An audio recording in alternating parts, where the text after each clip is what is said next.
Good evening to everyone. On behalf of the American College of Surgeons and the Division of Education at the college, I would like to warmly welcome you to this webinar on transition to residency training in surgery.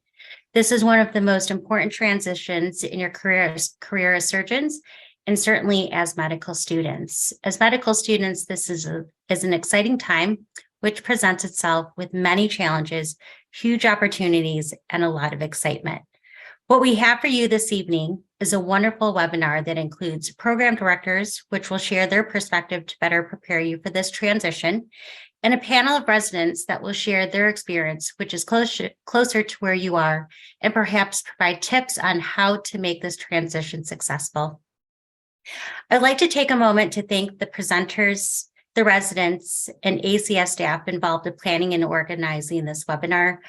I would like to give a special thank you to PJ Schnartz, who is the chair of our ACS Committee on MS Education Programs. He's done a fantastic job as a lead of the committee. So without further ado, thank you so much for attending and hope you enjoy the evening. Thank you very, very much. We have at least registered 362 students here. And for those of you who have just recently matched, congratulations. For those of you who are considering matching and trying to get a leg up, congratulations on the wisdom of trying to get ahead. Today's focus is going to be on the transition from being a medical student to being a resident. We've got a couple people in the background. I just want to acknowledge Dr. Carrick, Dr. Quick, Dr. Lau, and Dr. Yang.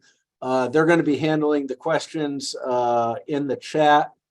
If you do have questions, put them in the question and answer feature, and that way we can get them answered either in writing or from our panelists. This year, it's a little different. Last year, we had old guys like me talking, and I was a program director for about 12 years. But we thought, on the advice of our medical student partners, to have people a little bit closer. So what I'm going to do is turn it over to the rest of our panelists here to introduce themselves. And we've decided, gang, to use first names today. So I'm just going to go by PJ, and we'll use everybody's first names. We're all physicians, and so we're all at equal level. And so we'll start with Sarah, and then we'll have everybody introduce themselves. Where are you from and what do you do? And then we'll get started with the questions.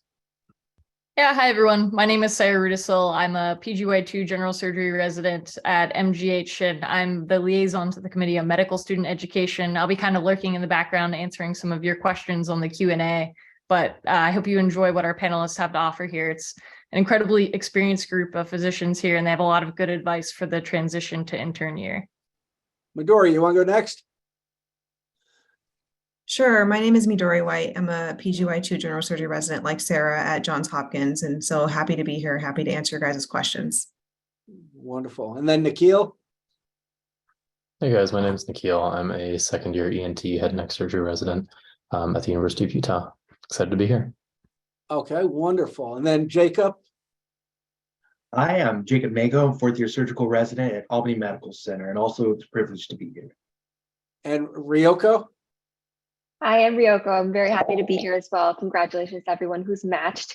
I am a PGY2 integrated plastic surgery resident between Brigham and Women's Hospital and MGH.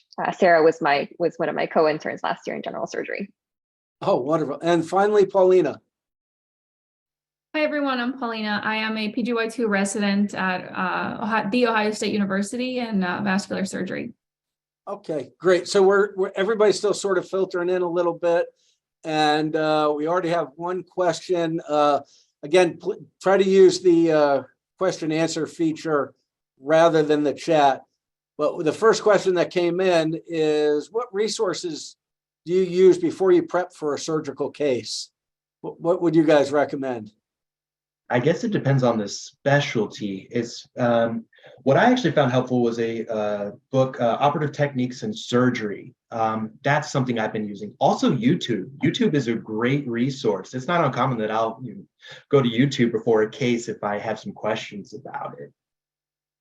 Yeah, I'd actually agree with that as well. Mayo Clinic for ENT has a lot of fantastic videos. They go through a pretty wide range of procedures, and I imagine that could be mirrored from different institutions for different specialties. And yeah, I feel like I didn't use textbooks as much as a med student, but there's a lot of really great ones once you're at sort of the resident level, and I'm sure beyond.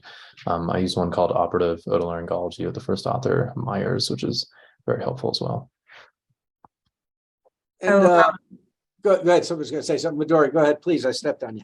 No, it's totally fine. I was just gonna say, I agree. I break my review into three parts. I look at the patient first and like look at their background, and then I always look at usually operative techniques or Cameron, because I'm very biased. I obviously use Cameron. And then YouTube, for sure, YouTube. It's very, very helpful and very something I didn't realize how much you would use as a surgical resident. And when you look up YouTube, how do you do it? Again, I'm an old white hand man in a bow tie. So for you young, how exactly do you do it? What do you just look up appendectomy, or how do you know what to look up, and how do you know whether it's good or not? For me, for vascular surgery, one of the resources I use is the Houston Methodists. They have a lot of videos and they host seminars and so on. And so what I do is I Google the procedure I'm going to do. So let's say I'm going to do a diagnostic angiogram. I will put on YouTube diagnostic angiogram procedural steps, and then I will see all of the different videos that come up. And then I usually pick one that is by a society that I follow or that is part of my specialty. So usually the Houston Methodist, or maybe the Society of Endovascular Vascular Surgery. And then I take it a step further, and then I tend to write down the actual procedural steps so that when I'm in the case, I know exactly what I'm supposed to be doing. But I think ultimately your technique will come with practice, right? This motions that you do and how to request instruments and all of that, it comes with time. But I think YouTube has definitely been very, very helpful.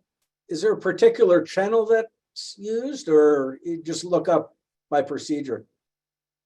I don't have a particular sort of YouTube channel that I go to. I often just put in the procedure and pick one that seems comprehensive and a good resource, but this may also be sort of specialty specific, but there are websites for plastic surgery in particular that can be useful. So WashU in St. Louis is a very, very good institution-based kind of resource where they have a repository of different surgical videos for sort of the core surgeries that we would do in plastic surgery, which is always very helpful. And some of the sub societies within plastic surgery will also have their own websites, for example, for hand specifically or for craniofacial specifically, that can be a good resource. And I think one other thing that I would mention is that sometimes your senior residents and your co-residents can be the best resources when it comes to studying specifically for cases. And oftentimes when you come into a residency program, the residents have already kind of established a program or sort of a system where they will compile notes from different cases, surgeon preferences, the small kind of details that matter in a case. And oftentimes they'll have it in a big Google Drive that they'll share with you as you come in. And that has been really, really helpful for me. So while we're talking about preparation, gang, what would you advise students now who are just about to graduate? There's big parties, a lot of fun, but there's going to be a period of time before they start. What should they be doing now? What do you guys think? Resting. Yeah. I think you need to rest. I think you should enjoy the time that you have. I know that's like something that people say over and over again, but you will like truly understand that when you become an intern. Yeah, I agree. You're going to be practicing and learning medicine for more than a few hours a week, every week for several years. And so I think, some degree of like trying to relearn just basic things that you haven't thought about in a couple months is probably useful prior, but just having some downtime to sort of recoup and get charged up for residency, I think is a good move. And it's okay to give yourself that downtime. I mean, we're all type A, hyperachieving. It's okay to give yourself that break. You've earned it. You've matched, or, you're going into your prelim year and you need to put your best foot forward. So it's okay to give yourself that time.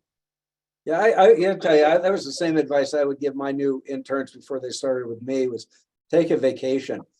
You've studied hard, celebrate with your family and friends and the people who made this hard journey with you. In a similar line, so one of the ways residents are judged, particularly our prelim residents, are with the ABSITE score in the ABSITE exam. And just to summarize, that is the American Board of Surgery and Service Training exam. It's a combination of basic science and applied clinical science that every resident takes. How do you, how do you prepare for that, and how do you balance preparing for that important test in comparison with preparing for cases? Like, how do you balance that, or is it one and the same? I'm going to have to defer that to you, Midori and Paulina, as Gen Surg residents. I don't know what an ABSITE is, so. Okay, I can take this one. So it's kind of, I would say it's one and the same. When you prepare for your case each day, you should be reading, like I said, about the patient, and then also reading about why you're doing the surgery. So I think if you take time each day to read a little bit, even if it's just like a small section of a book, eventually by the time you're done, you'll cover, everything you need to know. And then you should be doing, questions every single day. I think that people greatly underestimate the ABSITE. I don't want to say it's like taking STEP every year, but it is an important exam, and there is a lot of work that goes into it, and it's kind of hard to set aside time when you're working 80 hours a week. I think that if you can just dedicate yourself to at least a paragraph a day, minimum, and then at least 5 questions a day, I think maybe Jacob might have better advice because he's further along in his training than me. But yeah, it needs to be a daily thing, not something that you cram right before. Absolutely. I would absolutely second that. You need to do a little bit every day. The way I snuck it in was with Behind the Knife. The ABSITE review series that they have is wonderful, and that's going to give you a lot of key insight. I'd also like to second doing questions. So TrueLearn is a great resource, as well as the SCORE curriculum. ABSITE actually follows SCORE. So some people question, they have some thoughts that the questions are, TrueLearn, they might prefer the questions a little bit, but I found SCORE to be a very good resource. So questions. Generally, I'll start around September, October. That's when I'll start really getting heavy into studying. So I actually take Go ahead, Pauline. VSite. Sorry, I take VSite, so I've never taken ABSITE, but I imagine it's similar, except it's for vascular surgery integrated residents and fellows. And so I follow VScore. I didn't do it my first year, and then I felt really overwhelmed, just not really knowing exactly what to study or what topics I needed to cover. And so then I transitioned to using VScore curriculum, which is part of Surgical Score. You can go to their website and you can go down and look at their curriculum, and it gives you a very detailed curriculum of all the topics that will come up on the exam. And so I use that to prepare. I would say maybe 4 months before the test, I'll start looking at all of the specific items that I need to prepare for. And then after I finish my exam, I think after that, I focus more on it. It kind of changes. I try to read as much as I can. For vascular surgery, we use Rutherford. It's a really comprehensive set of textbooks for that. And then sometimes have to shift my attention to maybe my research, or preparing for cases Monday through Friday. Usually when I come home, if I have 3 cases assigned, then like Midori says, I read about my patient, then I read about how I'm going to do the procedure, and then I try to read about the indications for the procedure and outcomes and possible complications of that procedure. And you kind of shift, and you figure out that by the end of the year, you've learned a bunch of different stuff. And although it doesn't seem like, like in this particular day, you learned a lot, by the end of the year, you learn so many little things that, you'll see your scores improving. Yeah, I've always found that too. It's, the more questions you can do, I'd advise my residents to print off some question books where they'd have the answers in them, stick, a couple of photocopies in your pocket. Or I guess now you can use your phone, because there is some downtime while you're waiting for residents, and maximize your time in the hospital. Did I step on you, somebody?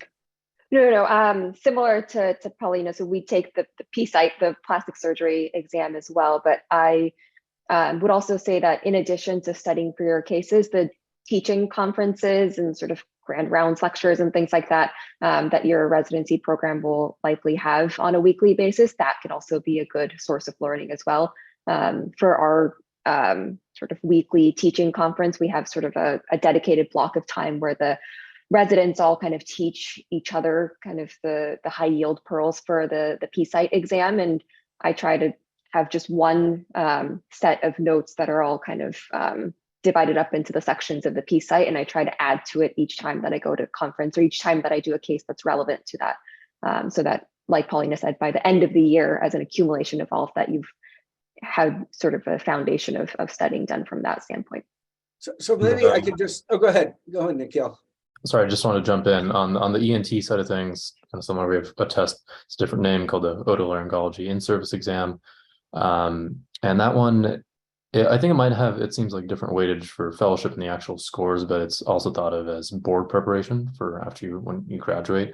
And we have a similar structure here at our program where we have a weekly review once a week. And I think that's really helpful. And I think that last point that you made, Ryoko, was something that I do as well, where I have this program on my phone called Notion, but there's plenty of note-taking apps essentially, and just kind of have a running list of different procedures or conditions that we treat and keep adding just information, because there's so much nuance to each procedure and each diagnosis and sort of algorithm to get there. And it's something that I think if you just do it passively, a lot will slip out of your head because you're just doing so much every week. But having something where you're trying to consolidate all that information in a way that you can look back, I think is really helpful. So one of the questions that comes up, and it probably doesn't seem as important for you guys as the in-service exams, is the step 3 exam. Now, most people, my recollection is take it in the spring, because you have to, for some of them, you have to have 6 months of clinical experience before you can sit. And I, a lot of times the scores don't really matter for fellowships, whereas these other in-service stuff do. Am I showing my age, or is that still true? I think that's still the case, at least in my experience. I think a lot of the general surgery residents, I think, seem to take it in their second year of residency. Correct me if I'm wrong, but I took it in my first year, just had a lighter rotation where I studied for a few weeks and managed to get it done. Kind of similar to the step 1, step 2, where most of my studying was UWorld based. So, yeah. I look at it from a practical kind of perspective. So you're just starting residency. Some would say it's fresh on your mind. Maybe you should take it a little earlier. Because you're going to start specializing. You're going to think about gen surg things. It's going to go back to pediatrics and obstetrics. So you're going to have a lot of somewhat superfluous information that you have to relearn. So some say take it early, but you're just starting. You're integrating into this new lifestyle. So that's kind of difficult. Then you have to prepare for the app site. So we kind of default because we're tired after taking app site. So I actually took a second year myself. It was okay. But boy, it's 2 days. So it's step 2 times 2 to some degree, and it's kind of difficult in that respect. But I would say probably at the end of your first year would be a reasonable time, or your second. Yeah, that's my recollection too.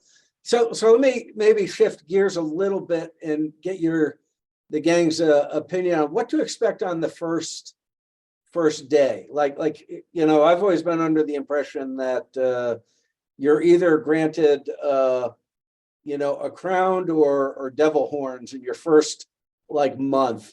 That's probably overstated a bit, but you really want to start off strong, particularly if you're a prelim, but even if you're categorical, you want to start yourself off right. What do you expect on, let's just say, rather than just your first day, your first month? How did you guys survive that? I think at least at Hopkins, they have a boot camp, and I think that most places have maybe a little transition, maybe not like multiple weeks, but maybe a couple of days where they do some form of onboarding. So you can learn some of the important things like, how to get scrubs, how to use the EMR, where the bathrooms are. So something like that will ground you. You at least know how to navigate through the hospital. And then after that, it's kind of just like you get thrown in and you figure it out as you go. And the thing that I think it's hard to understand, because we're used to being perfect and good at everything, is that everybody is thrown in and everybody at some ways survives. And so just to kind of give yourself a little grace during that first month, and really, really, really lean into your PGY2s who are kind of in that position where they just went through what you went through, but they're just very, very knowledgeable. And they're very sympathetic to your plight because they just experienced it. It's crazy, but the PGY3s have already forgotten, sometimes how to put in orders and do floor work because they don't have to do it anymore. It's the intern's job. So I think, really accessing your 2s and then just giving yourself some grace. How did you survive, Jacob, from Albany's pretty cold, dark place. I've only been there in the winter. I always imagine that's how it was in the summer too. No, it's nice in the summer, but yeah, the winters are pretty long, and yeah, northeast winters are different for me coming from Colorado. But I think one of the most important things is to be safe. So nobody really expects you to have too many answers coming, fresh out of medical school. So doing that which is safe, keeping in touch with your seniors, having a low threshold to reach out to them. I would rather be bothered by 1,000 questions and not have one good question that I should have been asked missed. Yeah. Yeah, So we had. go ahead, Nikhil. Sorry, PJ. We had a phrase that was told to us just constantly through our first year, and then when we started taking primary call in our second year, which was load the boat. And I think that's something that stands very true, and that you're not alone. You shouldn't necessarily be alone, especially as an intern. And so when you're in these tough situations, you shouldn't feel embarrassed or concerned that you're bothering people if you're asking for help. In fact, you should be asking for help because, that's the purpose of doing this and getting acclimated to things. And so just remembering that you have backup and, that people are very eager to answer your questions and help you out. It's interesting you say that. I say that to my junior faculty when I hire them too. Nobody should ever feel alone, ever. And so there's always people to ask. How about, like, a lot of our students these days haven't taken a lot of overnight call, and that's sort of a skill that you learn in and of itself. Maybe I'll ask you, Pauline, how do you prepare for being on call, and then how do you keep yourself balanced and healthy while you're on call? Yeah, so at OSU, when we're interns, we didn't have to do 28-hour shifts, but we did take overnight call. We have a month of night shift. And so I wasn't alone. I was the one intern taking care of, about 4 services: ACS, colorectal, minimal invasive surgery, and so on. And so I relied on good handoff from my other interns. So we would meet and I would ask them, which patients are unstable or not unstable, but maybe their vital signs, maybe their heart rate's a little bit elevated, or maybe they've been hypertensive, or maybe their blood pressure, it's been in the 90s. And how are you guys managing that? And then again, the low threshold to reach out to either my PGY2 or my chief if I felt uncomfortable with anything. And then as a PGY2 for vascular, I take 28-hour call every Tuesday, but I'm the only vascular resident in-house. And again, I practice that. As you become a little bit more experienced, you can handle, if a fasciotomy is bleeding, I can probably handle that on my own. I don't have to wake up my senior. But if things start escalating, if, for example, I have a patient on AFib with RVR and I can't control it after I tried a couple of things, then I'll call my senior. And then I think the most challenging call I've taken was during my general surgery rotation. One of the other satellite hospitals that we cover, we take house call, but it's a weekend call. So the entire weekend you're on call.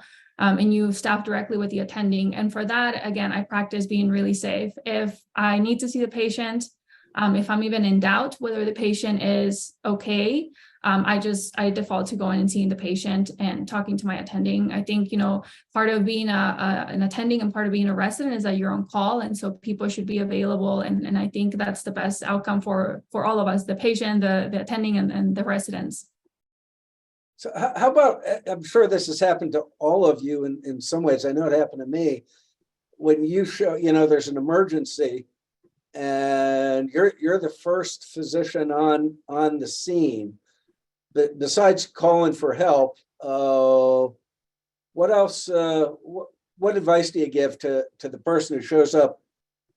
I've been a med student and now I'm an actual doctor. I'm a physician on the scene of an emergency. Besides calling for help, what other advice do you have? ABCs. Focus What on meaning airway. what? I'm a trauma guy, so I always think that always means crawlers, but no. What do you mean by that? I'm just kidding. I know what you mean, but maybe explain it. Yeah, so airway, breathing, circulation. I'd say that would be the first one. There's a couple other letters after that, but it's when you start taking care of patients who are truly sick, you'll find that it's actually quite hard not to become frazzled. And if you just revert back to being simplistic and just saying, okay, well, airway, what can I do about his airways? Is there airway patent? Is it somebody I'm gonna have to intubate? I'd say you're gonna intubate him, do it sooner rather than later, because you can always extubate him later, but you can't always intubate him after the fact. So breathing, then circulation. So that's at least something easy to resort to. And usually by then I found people arrive. One of the things now with the rapid response teams, usually there's at least some extra hands around. One of the other questions we're getting, Midori, and I know you said you're just a few weeks from entering the lab. How about research? Like when should you start getting involved in research, or is that early on, or are you better getting clinically oriented first, or what do you guys think? I do think that it's important to focus on one thing at a time. So I think as for an intern, you should start with just being good clinically. In my case, I knew that I was going to go out after my PGY 2 year because I spoke to my program director. So I kind of start setting things in motion a little bit earlier than most people. I think most people in my class are going out after PGY 3. But this is something that's kind of a unique, I think, to general surgery. We can take 1 to 3 years in our training. I would advise most students or people who are going to be new residents to start with the clinical part first, though, and then research will follow as you find mentors and as you decide what you're interested in. How about, go ahead. Oh, sorry. I was just going to say, so we often talk about going out to the lab. I'm actually on my research year, and I'm getting my master's in bioethics. I'm a bioethics research fellow. So it's not always going to be, the pipettes. There's a lot of things that you can do. And I would highly recommend it if it's possible. It's really nice to have that year or two away from the institution to find yourself again, I guess. Yeah, I always thought it was good for families to reconnect and loved ones to reconnect as well. So how do you guys handle it when you've made an error? I mean, like you said, you're going to make errors. It's part of the landscape. What advice do you have? Interns always make mistakes. Attendings make mistakes, but when you're new and you're at the bottom sort of the food chain, how do you handle it if you've made a mistake? What advice do you have? I would say that's one of those things where if you made a mistake, the person that's actually getting affected isn't, again, your feelings, but it's the patient. And so always bring it up to someone, bring it up to your senior or your attending, whoever's involved, to help you fix that and make sure you're taking care of someone. And I think you'll find, at least in my experience, that you will inevitably make mistakes, but there's also, it's part of doing this, and everyone's very understanding and willing to help you correct them. Yeah. Any other advice on that one? Because I think that bothers interns a lot. I mean, I can still remember people I had mistakes with, and that was, gosh, it was 1991, and I still remember it. So any other thoughts on, learning from mistakes and, using that experience to benefit you in the future?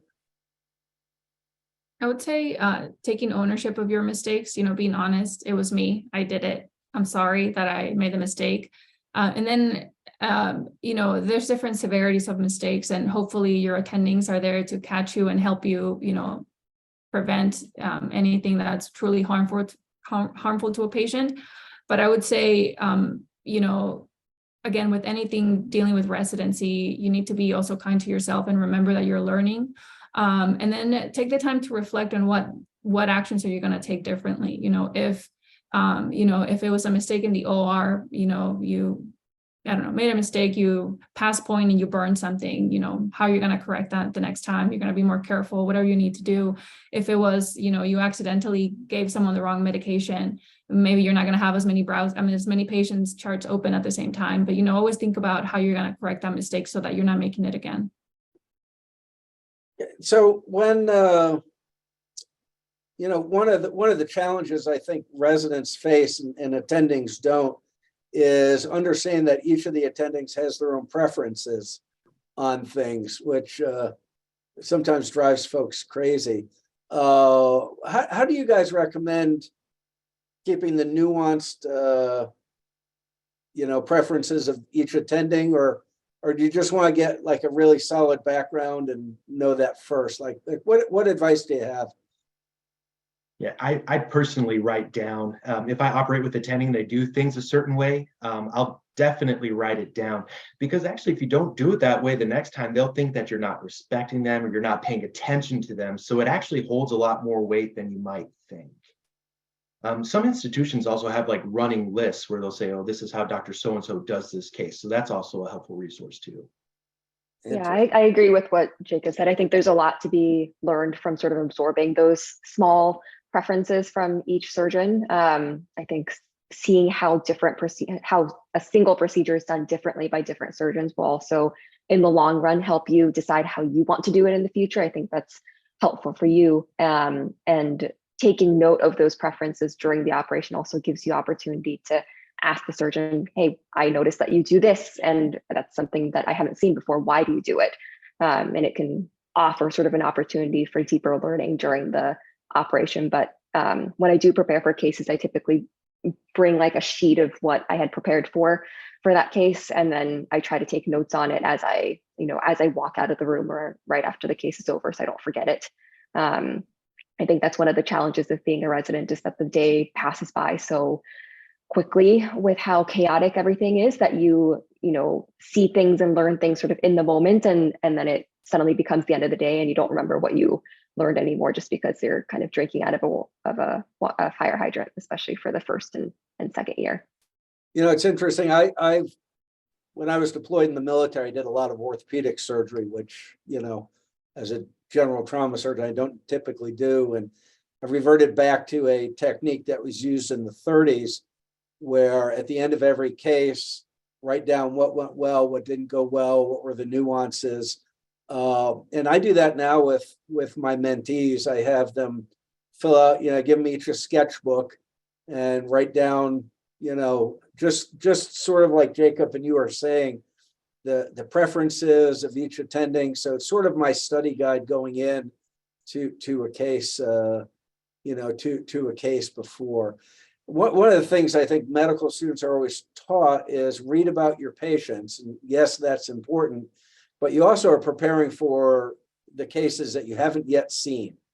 How do you balance preparing for cases and the patients that you're taking care of with patients of the future that you've not yet seen? So let's say you're on endocrine and you've seen, pheochromocytoma, but you've not seen a Cons tumor or something. What recommendations do you guys have for that?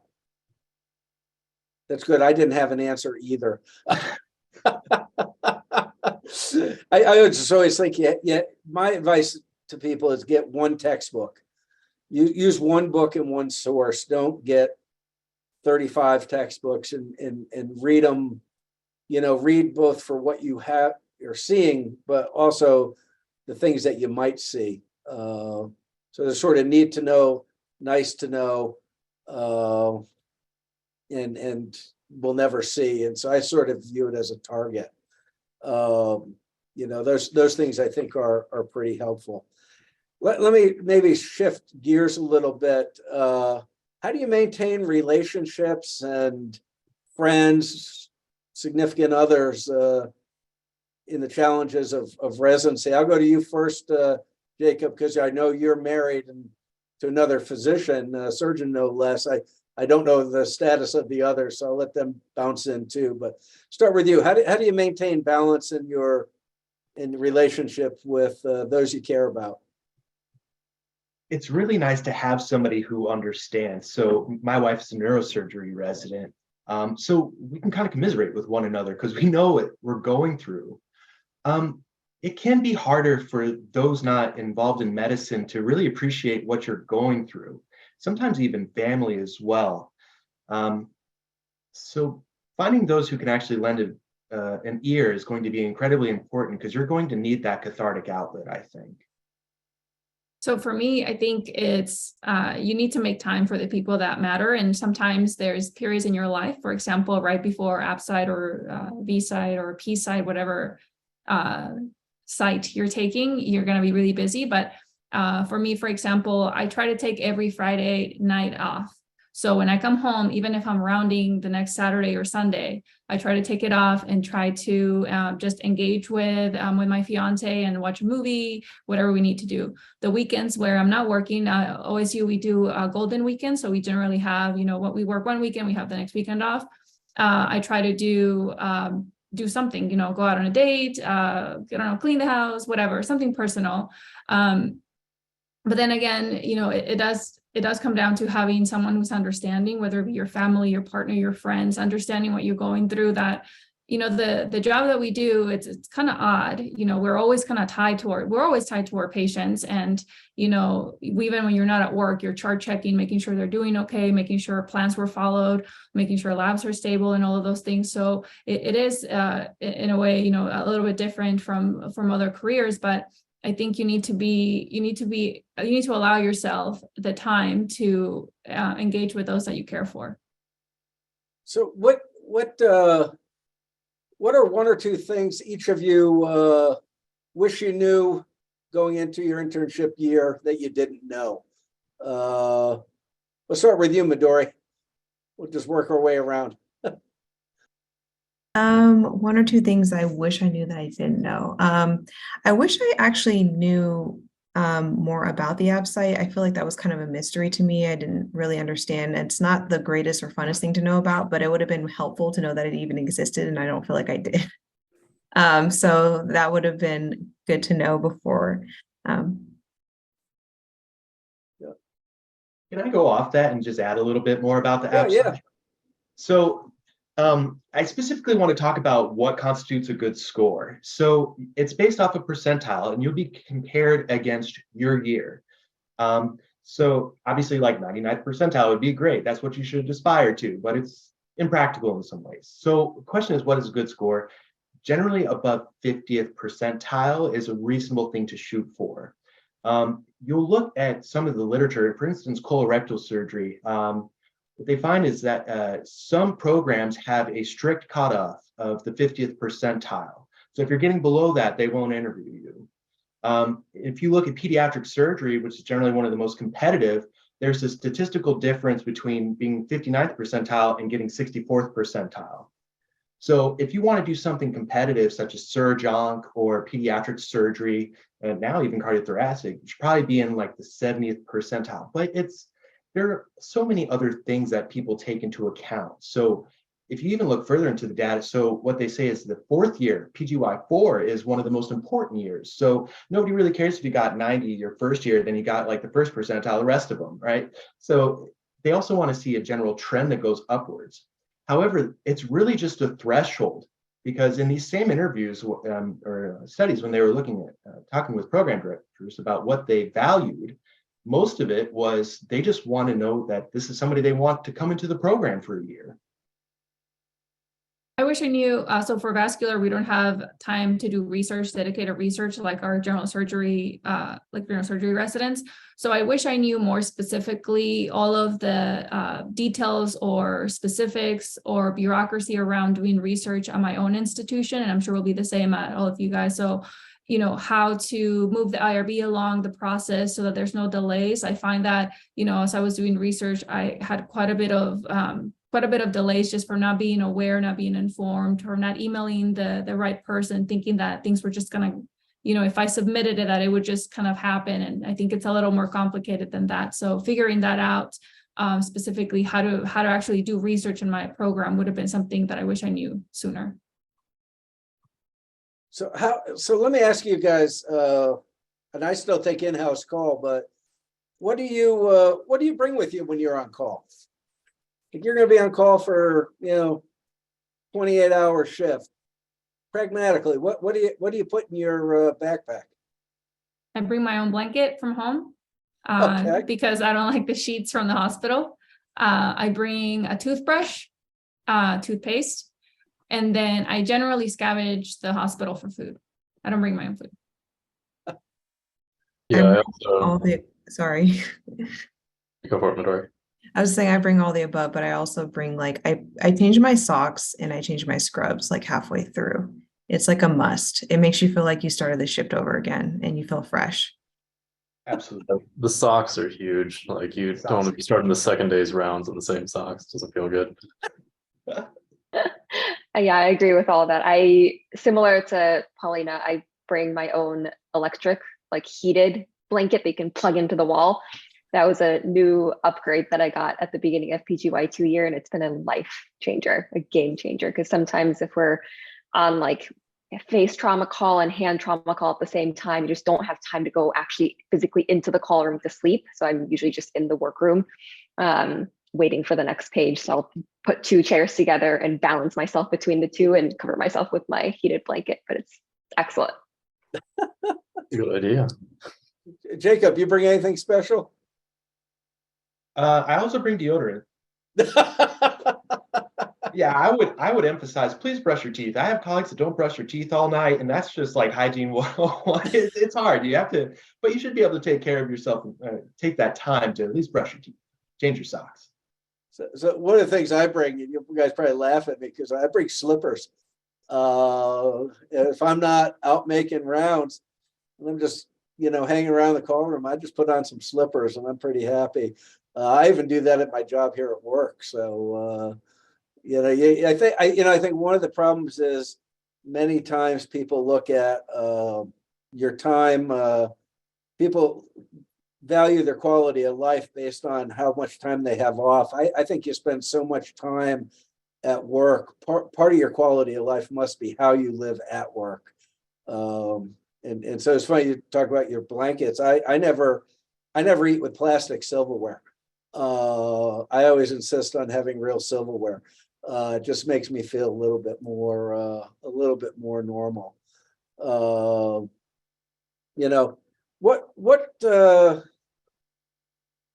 What questions, what questions do you get called? Somebody's asking, is it okay to sleep if you're on call? And the answer to that, I would imagine, is yes. Is there any place that doesn't allow you to sleep?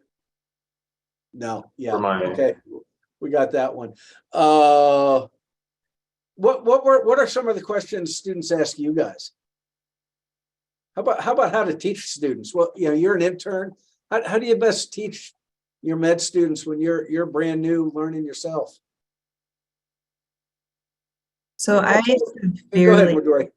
I was gonna say I severely underestimated how difficult it is to try to teach something when you're swamped. It's something I never understood as a medical student, and then now being on the other side, I have so much sympathy for my previous residents who taught me. I think that if you can just take like 5 minutes to sit down and like go over the case or go over the patient and why we're doing what we're doing, I think most medical students they're so thankful for just that 5 minutes of kindness and you teaching them. But that being said, it is very hard to do when you're a new intern, and I really underestimated that at the beginning. One piece of advice I always give folks is just speak what you're thinking. When you're in the middle of a busy trauma bay, you're trying to get 3 patients admitted simultaneously. I don't have time to give like a lot of soliloquies on topics. And just speak what I'm admitting the person in the ICU because I'm going to do their oxygen because, and just really put that out there. And you sound wonderful, but it's really not it's really hard to teach and do simultaneously. Maddie, who is our medical student representative, has a question.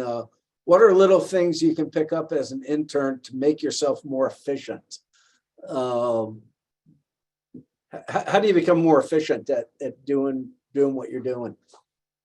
I think there's a couple things. I don't know how it is with your specialties, but a lot of our consults in ENT require a lot of supplies, whether it's different scopes or endoscopic instruments or ear stuff or whatever else. And so honestly, I remember the beginning of taking call, you're like in your clinic just wondering where everything is. And so having a senior resident, show you where all your supplies are and making a list of, okay, I'm in the middle of the night, I get called about this. I'm just going to look at my phone really quick and remind myself of all the things. So I'm not running back and forth between the supply room and the patient. So you have the things to do your job. Economy of motion in surgery. It's a very important principle. You have to think I agree. about This oh, please go ahead.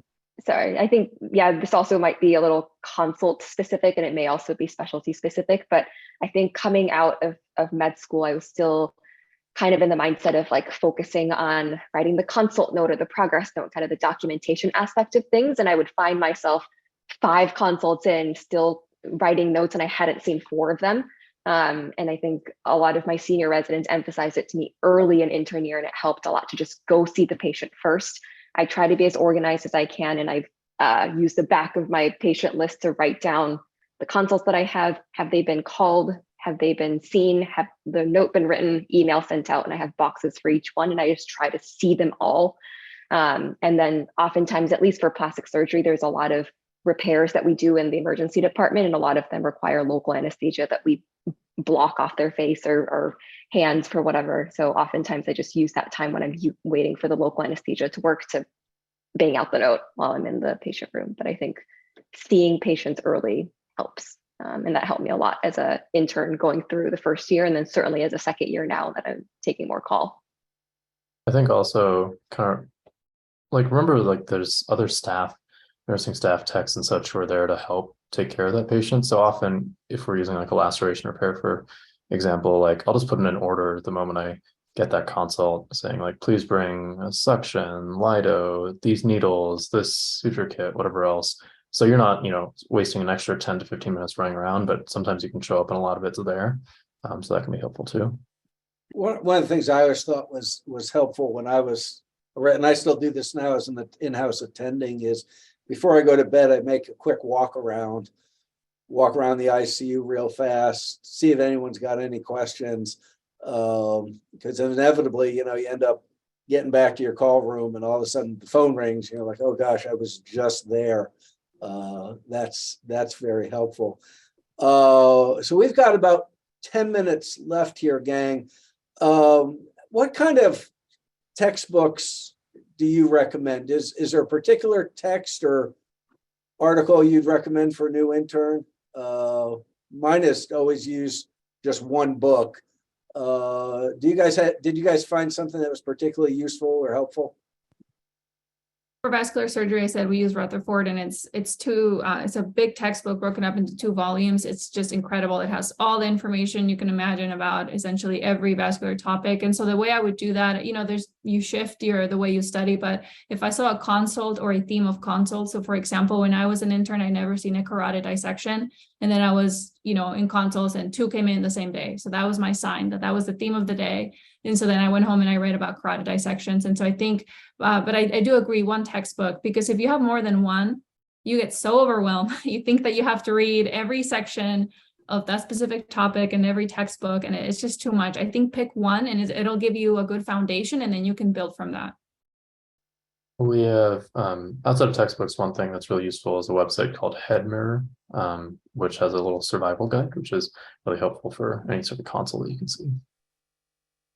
The book I recommend actually is Fisher's Mastery of Surgery, because it's got an atlas enclosed in it, which I like. A lot of people like Cameron. I imagine Midori must read Cameron because that's where she's from. I always found Cameron a little bit not basic enough for somebody just starting out. I found something more comprehensive. What do you use, Jacob? I was just going to say a good parallel book with the introductory knowledge is Sabiston's. Pretty heavy on the historical aspect of things, but it's kind of makes for an interesting read. And then Cameron's also. I also like Dimmick's Clinical Scenarios in Surgery. I think that's a wonderful book as well, but people generally say that that's something you should kind of work your way up to. So I would say if you're going to start with something, I'd consider Sabiston's, maybe Cameron's. The other book I actually have is called Surgical Pitfalls, which is great for preparing for M&M. Tells you if you've gotten into trouble, how to get out of it. And that sometimes can be, super important. I think one of the challenges many of the students have is that, up until you get into residency, or at least your clinical time, you spend an awful lot of time doing, chapter 1, chapter 2, chapter 3, sort of linear learning.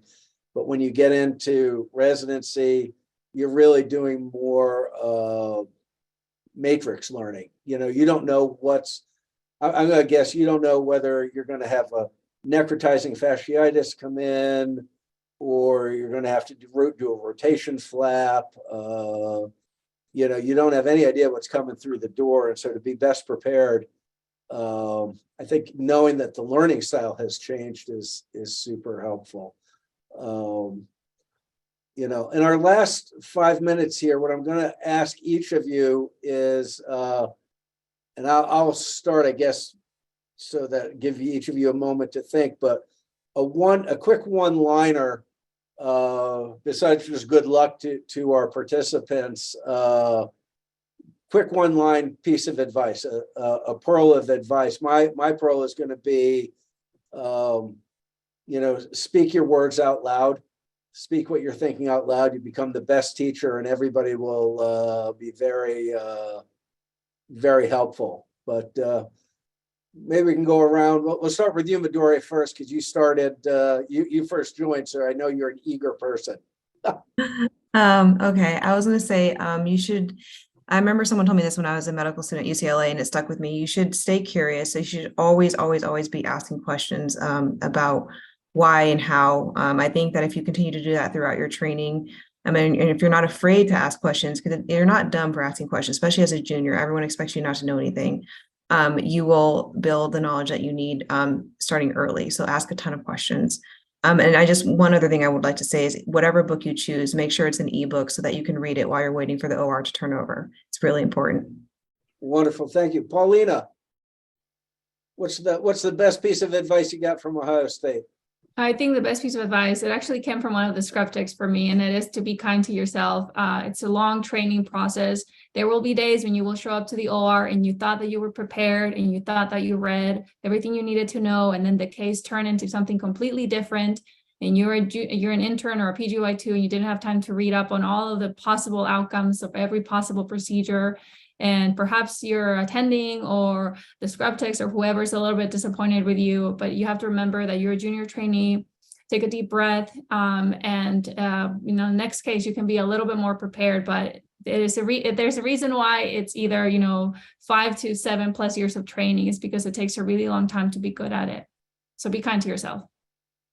How about you, Nikhil? Before you answer, Nikhil, what was your oh, never mind. They're typing it in. They were asking for that textbook, but somebody's typing it in for it. So what piece of advice do you have, sir? I think one that I don't know if we touched on was that your first impression, I think, makes a big mark on your residency experience. And that doesn't mean, kind of touching on what Midori was saying, like, it doesn't mean you know everything or are expected to know everything, but you should just like come in, have an upbeat attitude, work really hard. Always be happy to do whatever sort of task, and just be kind to not only yourself, but also to like just everyone around you. And I find that impression and that goodwill that you gain for yourself goes a long way. Ryoko, what's your advice from Boston? I agree with all that was said with, being kind to yourself. I can't emphasize that enough. I think one thing that I was taught actually this year that I kind of wish I knew as an intern is that if you learn just one thing at the end of the day, and if you have one pearl that you've learned, that's a win. That's all you can hope for, and that's a win in my book. And that same person who gave me the advice told me to email myself at the end of the day, just one line, was one thing that you learned from either a case or from a patient, just one pearl from that day. And I've continued that for the past couple of months, and that's actually been a really big sort of improvement in my life as a resident. So if you email yourself even just one thing each day for 365 days, that's 365 things learned. So that's a lot. So you're learning a lot more than you feel, even when you feel like you are overwhelmed and underwater. So I would be kind to yourself in that sense as well. Fantastic. And last but not least, Jacob.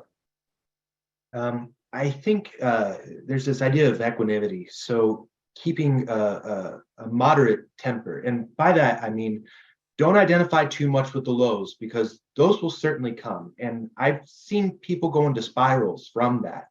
They begin to identify with the negative so much, it becomes a self-fulfilling prophecy, and they can't get up from that. But in a parallel sense, I would say, don't become complacent. I've had instances where I've corrected attendings, and then not 2 hours later, I'm getting corrected by a medical student, just feeling like an absolute fool. So I would say keep a level mindset. Don't identify too much with the highs nor the lows. Yeah, Mike Krzyzewski once said, "It's all about the next play. You're gonna miss one, and it's not about getting them all; it's about getting the right ones." So, well, listen.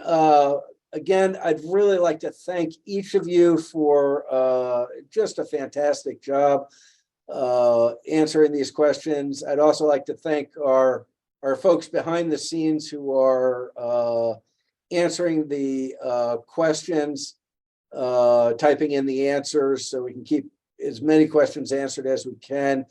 The American College of Surgeons is here really for everyone from medical students to senior attendings. And we really appreciate everybody's participation. And again, don't forget the eval, and a big round of applause for all of our panelists. You guys did absolutely awesome.